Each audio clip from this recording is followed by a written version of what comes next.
بسم اللہ الرحمن الرحیم۔ السلام علیکم ورحمۃ اللہ وبرکاتہ۔ جی بیٹا کیسے ہو؟ خیریت ہے؟ آپ تمام کو جمعۃ المبارک کا بابرکت دن سبھی کو مبارک ہو۔ عظمت شان والا یہ دن ہے اور اس میں کثرت سے درود پاک کی جو ہے نا تسبیحات کی جائیں اور بڑی برکات ہوتی ہیں۔ ایک حدیث شریف ہے، نبی علیہ الصلوۃ والسلام فرماتے ہیں کہ جمعرات یا جمعہ کو جو میرا امتی میری ذات پر محبت سے درود شریف پڑھتا ہے، میں نبوت کے کانوں سے سنتا ہوں۔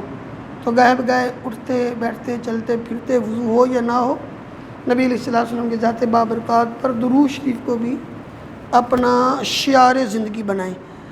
اب آتے ہیں ہم اپنے لیسن کی طرف۔ آج ہم نے کیا پڑھنا ہے؟ تو محنت پسند خرد مند 2 دن یہ ہم نے اس کی ریڈنگ کی ہے، اس کے الفاظ کے معنی بھی ساتھ ساتھ میں بتاتا رہا ہوں، کچھ آپ کے کویسچن بھی تھے وہ بھی حل ہوئے۔ آج اس کی اہم عبارات اور حوالہ جات پر ہماری گفتگو ہوگی، کیونکہ بیٹا آپ کو پتہ ہے کہ یہ 15 مارکس کا یہ کویسچن ہوتا ہے، تو فرسٹ ایئر میں بھی آپ کو اس پر کافی محنت کروائے گی، تو اسی طرح ہم نے سیکنڈ میں بھی اس کو ساتھ لے کر جانا ہے۔ 2 ہی پیراگراف آپ کو سیکنڈ ایئر میں بھی آئیں گے، 2 مختلف سبقوں میں سے، تو ایک کو ہم نے حل کرنا ہے۔ یہ شرح سرمایہ اگر پاس ہے تو اس کو کھول لیجیے، پیج نمبر 46، یہاں لکھا ہوا ہے اہم عبارات کی تشریح۔ فرسٹ ایئر میں بھی آپ کو میں نے بتلایا تھا کہ جو بچہ ہر پیراگراف کا الگ سے سیک و سباق اگر وہ نہیں کر سکتا، تو فرسٹ ایئر میں بھی آپ کو نوٹس ملے تھے، تو یہ شرح سرمایہ پر بھی انہوں نے ہر سبق کی الگ سے ایک سیک و سباق دیا ہے کہ جو بچے ہر پیراگراف کا الگ سے سیک و سباق نہیں لکھ سکتے، وہ اس سبق میں سے دی گئی عبارت کی تشریح سے پہلے یہ سیک و سباق لکھ سکتے ہو۔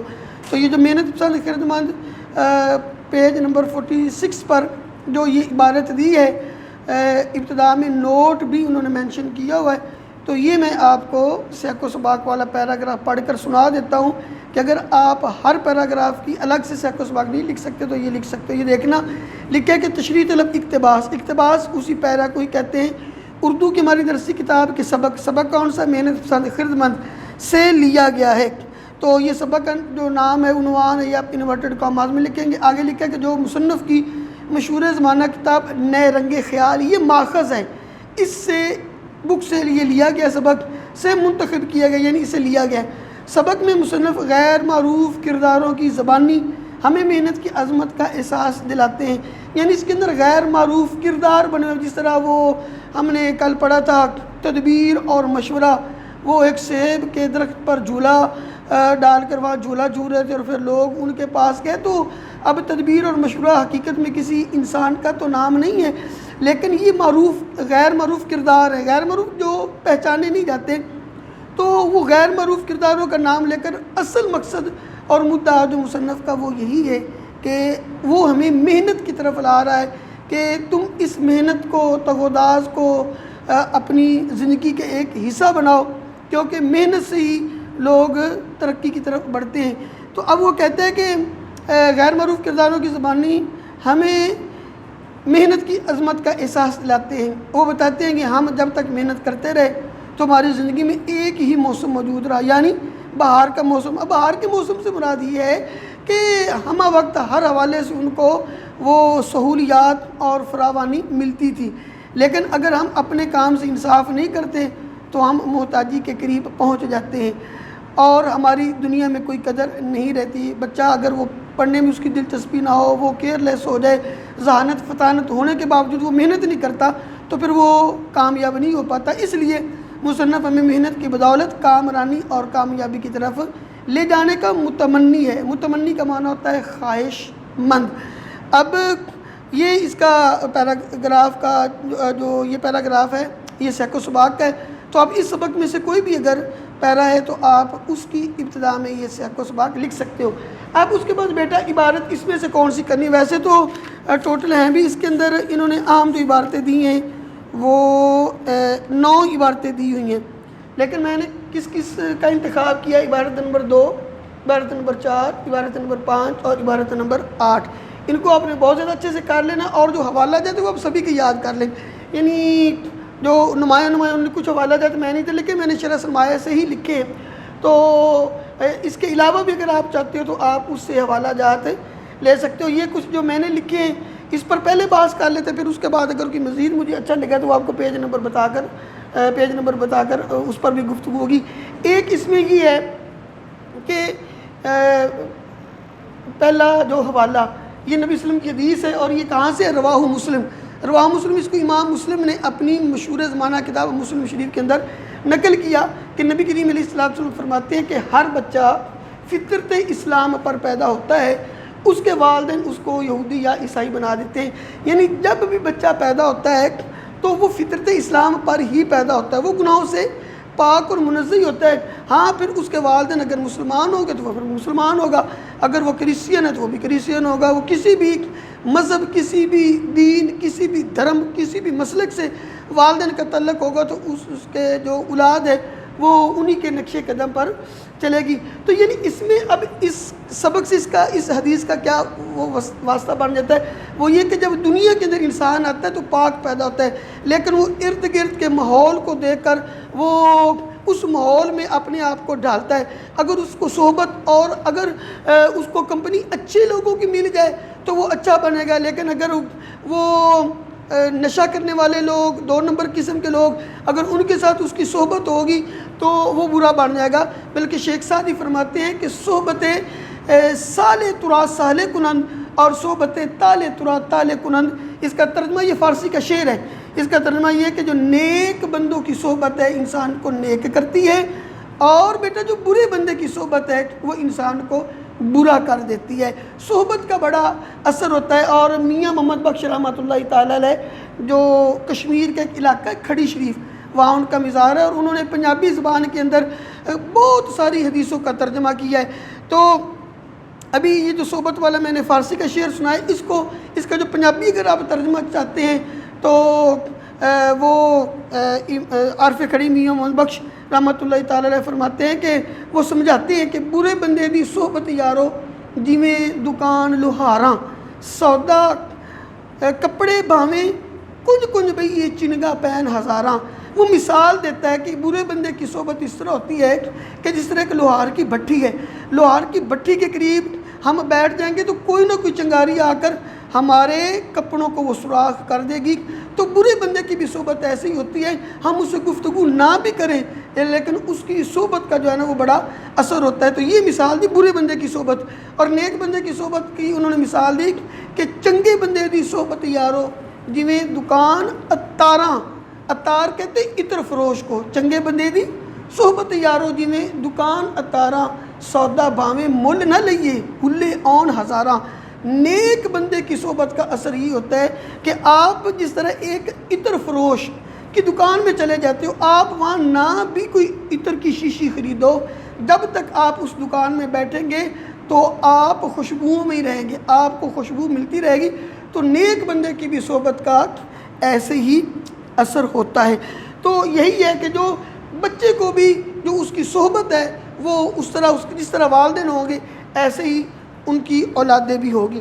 ایسی بیٹا یہ دوسرا جو حوالہ ہے وہ یہ ہے کہ خوش رہنا چاہتے ہو تو دوسروں کو خوش کرو۔ یہ حضرت سیدنا عبد القادر جیلانی جن کو ہم غوث اعظم کے نام سے یاد کرتے ہیں، جن کی ہم 11ویں شریف پکاتے ہیں، تو یہ ان کا فرمان ہے کہ اگر کوئی بندہ یہ چاہتا ہے کہ میں خوش رہوں تو کسی کو تکلیف دے کر، کسی کو دکھ دے کر ہم کبھی بھی خوش نہیں رہ سکتے۔ اگر کسی کے گھر تک ہم کسی کی چوکھٹ تک خوشیاں پہنچائیں گے تو انشاءاللہ تعالی ہمارے سینوں کی بھی سکون میسر ہوگا اور خوشی ملے گی۔ ایسے ہی ایک اس کے اندر چونکہ احتیاجی اور افلاس کا ذکر ہے، جب وہ لوگ سارے وہ تدبیر اور مشورہ کے پاس گئے تھے کہ ہم مر گئے، وہ غربت ہے، احتیاجی ہے، کھانے کو کچھ نہیں مل رہا، تو وہ غربت کے متعلق بتایا جا رہا ہے کہ افلاس ہی تمام مصائب کی جڑ ہے۔ وہ جو غربت ہے نا یہ تمام مصیبتوں کی جڑ ہے۔ غربت جس گھر کے اندر فاقے ہو نا تو پھر اس گھر کا جو چلانے والا ہوتا ہے تو وہ پھر جو ہے نا حرام کمانے کی بھی طرف چلا جاتا ہے کہ جب کہ اس کے گھر کے اندر وہ غربت کا ڈر ہے۔ تو تمام مصیبتوں کی اصل جو جڑ وہ کیا ہے؟ وہ غربت ہے۔ تو یہ ایک مفکر ہے، اس کا نام ہے نیوپدیش، یہ جو ہے نا ایک مفکر ہے. ایسے ہی حضرت سیدنا جنید بغدادی بہت بڑے اللہ کے ولی گزرے ہیں. ان کا ایک قول ہے کہ جوان مردی یہ ہے کہ تم اپنی حاجت کے لیے کسی کے پاس نہ لے جاؤ. بہادری یہ ہے کہ تم اپنی حاجتوں کو لوگوں کے سامنے نہ رکھو. ہاں کوشش کرو کہ خود ہی حل کرو. جب آپ کو یہ پتا ہو کہ یہ میرے سے حل نہیں ہو رہا, یہ میں اس کو نہیں کر سکتا, تو پھر کسی کی مدد لینا یہ بھی کوئی گناہ نہیں. لیکن پہلے اپنی کوشش کی جائے. جس طرح آپ نے فرسٹ ایئر میں دوستی کا پھل لیسن پڑھا, تو پہلے وہ جو کبوتر اور کبوتری پہلے خود ہی تو وہ پانی لاتے رہے نا, لیکن جب انہوں نے دیکھا کہ اب ہمارے پاس کا روگ نہیں, اس نے تو بڑی بڑی لکڑیاں اکٹھی کر لی ہیں, اب وہ پھر گدھوں کی طرف وہ گئے اور انہوں نے کہا کہ جو نا ہمیں مدد کی ضرورت ہے. تو جہاں تک ہو سکے جو عام مرضی ہے کہ اپنی حاجت کے لیے کسی کے پاس نہ جو خود محنت کرو. جہاں تک وہ دستے سوال کسی کے سامنے نہ پھیلاؤ. اور جو بغیر کسی عذر کے یہ لوگ مانگتے ہیں, تو نبی صلی اللہ علیہ وسلم کا فرمان ہے کہ کل قیامت کے دن یہ جو مانگت لوگ ہوتے ہیں, یہ فقیر بنے ہوتے ہیں, اچھے بھلے ہٹے کٹے ہوتے ہیں, تو کل قیامت کے دن نبی پاک کے فرمان کا مفہوم ہے کہ ان کے چہرے پر گوشت نہیں ہوگا, ان کے چہرے کے پاس صرف ہڈیاں ہی ہوگی. ان سے جو جسم کا جو ماس ہے نا وہ نوچ لیا جائے گا. تو خیر اللہ جہاں تک ممکن ہو کہ اپنی کوشش خود ہی کرنی چاہیے. اس کے بعد جو میں نے حوالہ جات لکھی اس میں سے یہ ہے کہ محنت تقدیر کا دایاں ہاتھ ہے اور مصیبت اس سے دور بھاگتی ہے. یہ کس کا قول ہے؟ یہ قائد اعظم بانی پاکستان رحمۃ اللہ تعالی علیہ کا قول ہے کہ محنت تقدیر کا دایاں ہاتھ ہے. یہ جو ہم کہتے ہیں نا کہ جو ہماری قسمت میں جی لکھا ہے وہ ہمیں مل جائے گا, یہ بات ٹھیک ہے. ہمارا جب بچہ بھی ماں کے پیٹ اور بطن میں ہوتا ہے تو اللہ تبارک و تعالیٰ اس کا نیک ہونا, اس کا برا ہونا, اس کا جنتی ہونا, اس کا جہنمی ہونا, اس کو کتنا رزق ملے گا یہ سب کچھ لکھ دیا جاتا ہے. لیکن اس کا رزق جو ہے نا وہ اسباب پر مشتمل ہوتا ہے کہ جو انسان جب محنت کرتا ہے تو محنت کے بدلے اس کی تقدیر بھی اچھی ہو جاتی ہے. یعنی محنت تقدیر کا دایاں ہاتھ ہے. محنت کرو گے تو اس کے مقدر بھی اچھے ہو جائے گے. اور اگر بندہ محنت ہی نہ کرے اور کہے کہ جی میرے مقدر میں جو مجھے ملنا ہے وہ مل جائے گا, تو ایسا نہیں ہوتا. جو بھی جو رزق ہے وہ کسی سبب کسی بہانے ملتا ہے, ہم نے اس بہانے تک پہنچنا ہے. ممکن ہے کہ جو اللہ تعالیٰ نے ہمارے مقدر میں رزق لکھا ہے تو وہ ساتھ یہ شرط ہو کہ اگر تم یہ کرو گے, یہ محنت کرو گے, تو پھر تم تک یہ تمہارا رزق ملے گا. بلکہ علماء نے یہ لکھا کہ جو ہم حرام کماتے ہیں نا ہوتا وہ بھی رزق ہمارا ہی ہے, لیکن ہم نے اس کو غلط طریقے سے لے لیا, ہوتا وہ ہمارا ہی رزق ہے.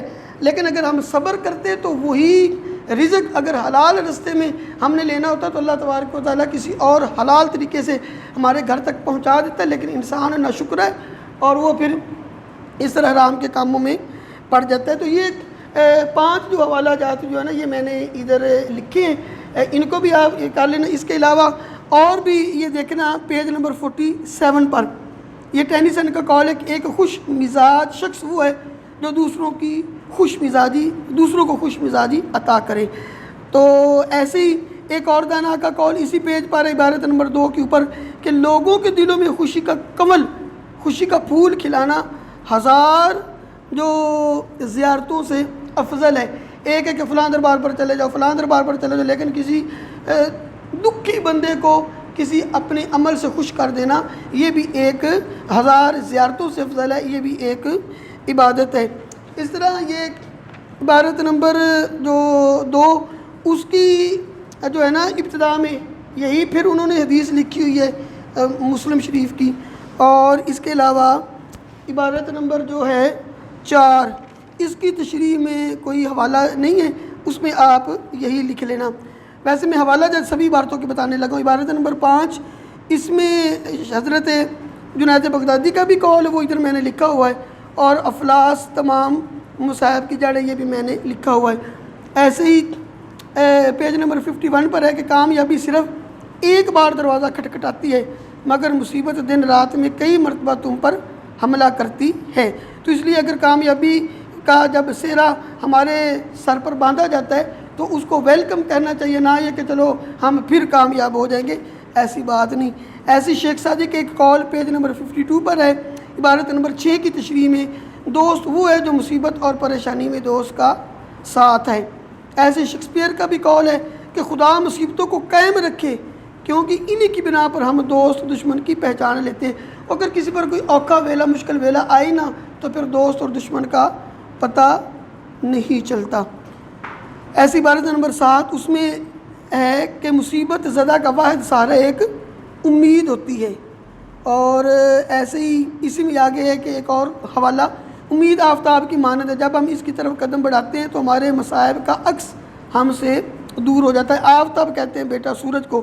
عبارت نمبر 8 جو پڑھاتے وقت بھی میں نے کہا تھا کہ بیٹا یہ عبارت اکثر یاد آیا کرتی ہے، تو اس میں بھی ایک حوالہ دیا ہوا اس کی تشریح میں کہ مصیبت میں ہمت سے کام لینا آدھی کامیابی ہے، یہ پیج نمبر 54 پر ہے۔ اور ایسے ہی وہی جہاں ہے تیرا جس کو تو کرے پیدا، یہ شعر کا ایک مصرع ہے جو کہ مجاز لکھنوی کا ہے، نوجوان سے خطاب، سیکنڈ ایئر میں یہ ہماری نظم ہے، اس میں ہم اس کو پڑھیں گے۔ تو باقی اس کے علاوہ یہ قائد اعظم کا مقولہ میں نے لکھ دیا ہے، یہ آخری عبارت میں ہے۔ اور ایسی ایک اور ہے، خدا نے انسان کو محنت کر کے کھانے کے لیے بنایا ہے، تو انسان محنت کرے گا تو خود بھی کھائے، لوگوں کو بھی کھلائے۔ تو یہ آج کے بیٹا حوالہ جات، اور میں نے یہ عام عبارتیں دی ہیں۔ اب آج کے اس حوالہ جات میں اگر کسی قسم کا کوئی آپ کا کویشچن ہے، مزید آپ نے کچھ سمجھنا ہے تو آپ ضرور وہ میسج میں کویشچن کر سکتے ہیں۔ تو کچھ دیر میں ویٹ کرتا ہوں، اگر آپ کا کوئی کویشچن ہوگا تو میں انشاءاللہ تعالیٰ آپ کو بتاتا ہوں۔